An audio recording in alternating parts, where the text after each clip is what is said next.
আমাদের শায়েখ লিংকন সাহেব তিনি ধর্মমন্ত্রী হয়েছে, এটা আমার বিন্দু মাত্র কোনো আফসোস নেই, বিশ্বাস করেন আহলে হাদিসের ভাইরা।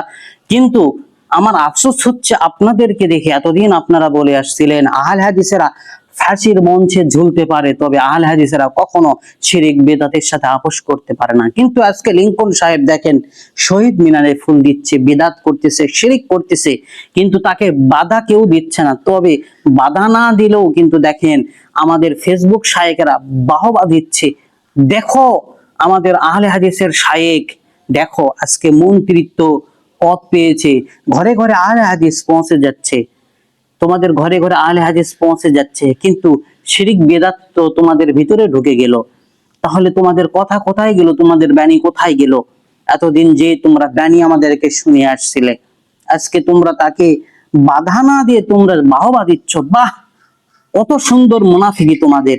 এর আগে সালমান এফ রহমানকে তোমরা দেখো না কি হালত হয়েছে হাসিনা পালিয়ে যাওয়ার পর? তোমাদের তো বিশাল এক শাইখ ছিল, নতুন আরেকটা শাইখ বানাইছো, এরও কি হালত হবে আল্লাহ মাহবুদ ভালো জানে।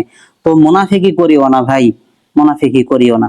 আহলে হাদিসের ভাইয়েরা কমেন্টে এসে গালিগালাজ করিও না, গালিগালাজ করলে কিয়ামতের দিন তোমাদেরকে হিসাব দিতে হবে।